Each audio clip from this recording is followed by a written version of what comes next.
Most common question that I get probably, I don't know, for every shiur, I don't know, a few hundred times, it seems like. Emails, text messages, comments on the internet, Facebook, YouTube, whatever it is. People ask the same question over and over again. Why don't they teach this at yeshiva? Why don't they teach this in shul? Why don't they teach this in kollel? Why don't they teach this anywhere else? How come you're the first guy I ever heard say this? How come you're the second guy I ever heard say this? How come it's not 1,000 rabbanim screaming their lungs out with tears coming down their face, crying for Klal Yisrael, Hashem Yachem, Yom Mechalel Shabbat, Hashem's going to do this, Hashem's going to do that. That's really what it should be.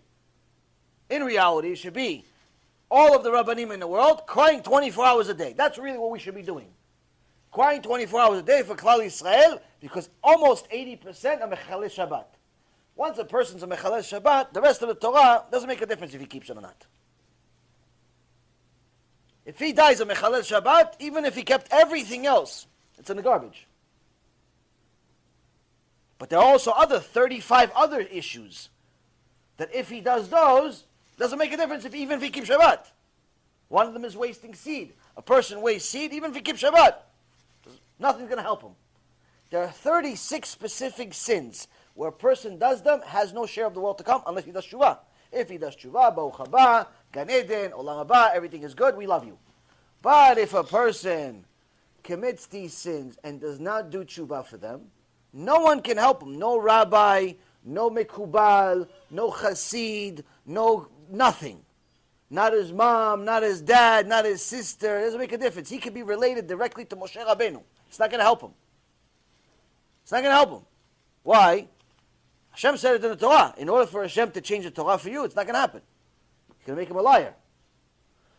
So, in reality, people ask me, wait a minute, you're telling me there's 36 karet. 36 things that are karet. Karet means cut off from Olam Haba. No Olam Haba. You lend a Jew money, charge him interest, no Olam Haba. You eat on Yom Kippur, no Olam Haba. You eat chametz on Pesach, no Olam Haba. Mechalel Shabbat, no Olam Haba. And so on and so forth. The list goes on, scarier and scarier. So they ask me the same question. Why doesn't anybody else say this? Meaning, with the exception of Rav Mizrahi Sheikhye, Rav Zitron, a few others, that's it. If you calculate the percentages, it's an embarrassment. It's probably not, I would say, if I don't know how many rabbis speak English, I would say it's probably not even 1%. It's probably not even 1% of the rabbis actually say, Mechalel Shabbat, Mot Yumad, no Olam Haba. This is the biggest tragedy in Judaism. In reality, someone that knows everything I just told you, because he read Masechet Shabbat, because he read Alchot Shabbat, because he just knows anything, he read Parashat Shavua, should cry for Am Yisrael. In reality, all of the rabbis should gather together and just cry. How long? Forever. Until everybody starts doing tshuva. That's what should happen. So we ask, how come they don't say this? Unfortunately, Rabotai, there are many, many reasons, and all of them are bad. There are many reasons why people don't say it, and all of them are bad. There's no legitimate excuse not to say it. Some of the reasons are monetary. Some of the reasons are political correctness and the desire to be popular. Some of the reasons are simply because they don't believe it themselves. There are actually some rabbis that themselves are most likely atheists. So, I can't tell you the reasons for every rabbi, but I can tell you, generally speaking, the people that find the truth, the people that hear these lectures and decide that they have to do something about it, at some point along the way, usually in the beginning, they ask themselves, why didn't my rabbi say it?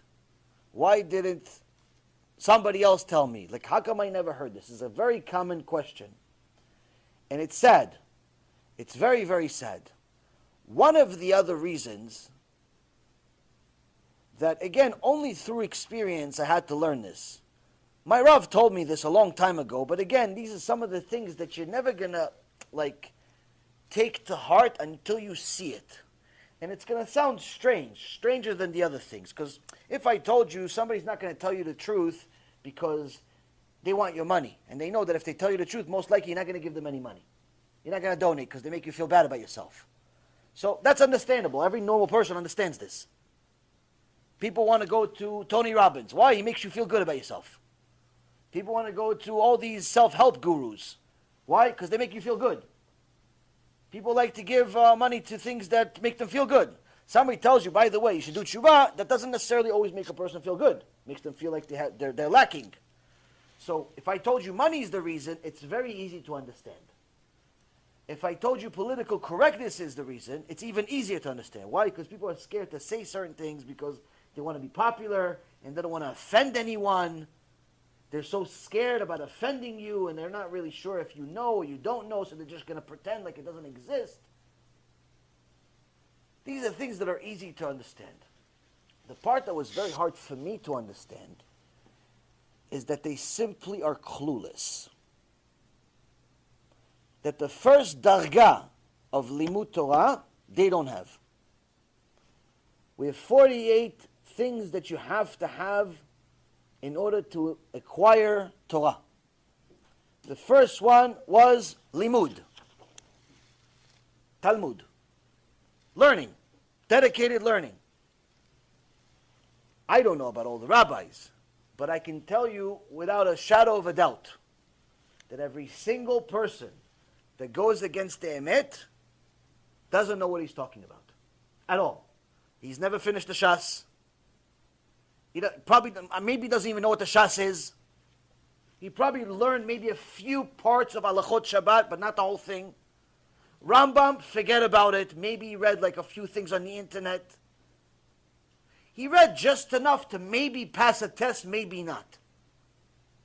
Maybe he passed the test, maybe he didn't. What is it like? It's like you just passed the Regents in New York in chemistry, but you don't really know anything about chemistry. You just know enough to pass the test. You passed the test for your biology class, but in reality, if somebody told you to dissect a frog, you can start vomiting just thinking about it. Why? Because what's for you in biology? You're out of your mind. You just passed the math test or English test, but in reality, somebody tells you, can you teach it to somebody? It's like, teach what? No, what you just passed. No, it's all memory. I just remembered a few things and I passed the test. So what do you actually know? Nothing. As soon as you finish the test, deleted. Like a beeper. Like your voicemail messages that you don't want to answer, you just delete them. Same thing. Deleted. I am telling you, Rabotai, this was the hardest thing for me to understand. How can somebody be a manhig of a keilah, a rabbi, a so-called rabbi, sometimes a speaker, and not know anything? Until I started seeing it with my own eyes. And you start seeing some of the things, of what these people are saying. I ask my rabbi all the time, is this in the Torah? He says, no. Is this in the Torah? No.